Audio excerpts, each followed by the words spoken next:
Okay. I know you saw the title of this video, so it's important for me to lay some ground rules real quick before we get into things. First things first, Gabe Muhammad Incorporated doesn't support any type of pseudoscientific thought or pseudoscientific reasoning. Science is a study of the physical world. We make empirical measurements and then interpret those empirical measurements through statistical analysis.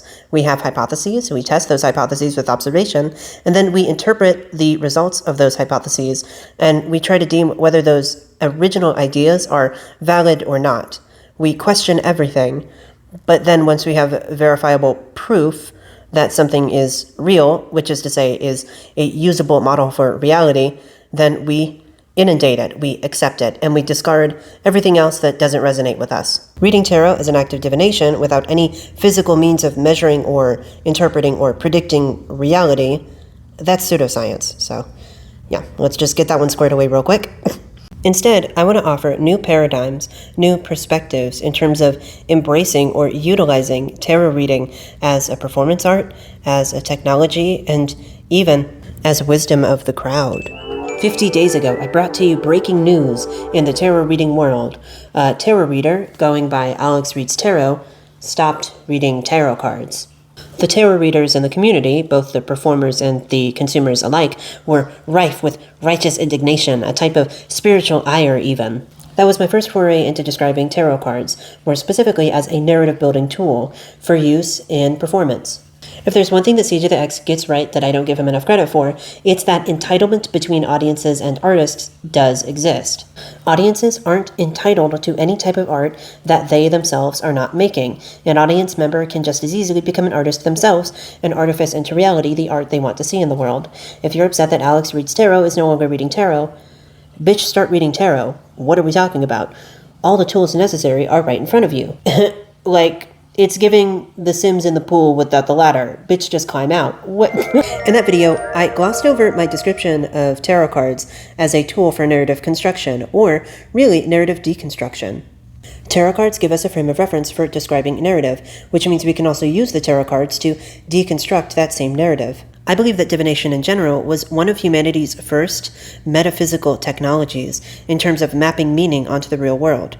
We've since discarded it for things like scientific reason, but it does still matter that this was an interesting technology that paved the way for scientific reason, if not from spirituality to philosophy to science to physics. Reading tarot cards as an individual practice is a pretty good self-reflection ritual, and in a way, it kind of gives us the tools to map meaning into our own lived experiences. I would consider it a type of paratherapy in that, to be clear, it's not actually therapy, because therapy has the psychological scientific backing of tried and true tested medical practices behind it, but it's not pseudo-therapy either, because those same practices are kind of preserved in something like tarot card reading in terms of self-reflection and mapping meaning onto someone's life. If anything, I'm really just advocating for more scientific research into the therapeutic applications of tarot reading. Because we've already done the therapeutic applications of drugs like psilocybin, Lord knows we might as well just go into the weeds, you feel me?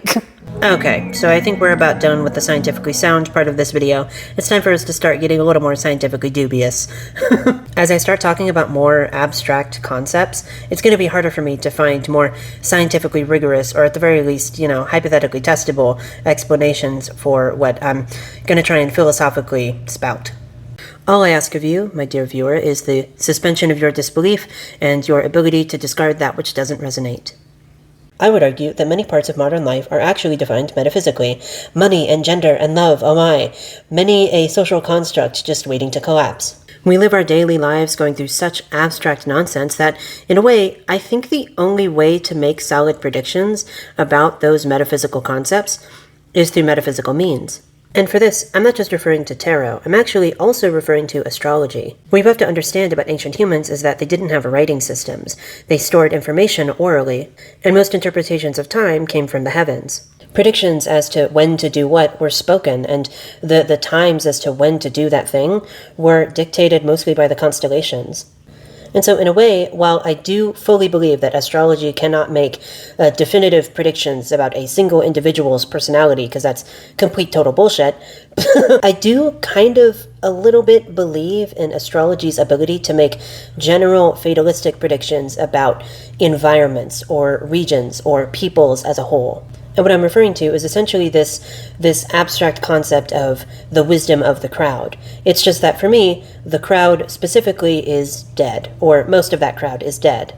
I'd like to hearken to Carl Jung's collective unconscious in order to justify this totally bunk decision, but I don't want to sully Carl Jung's name, not like the Myers-Briggs sisters did. Or was it a mother and daughter duo?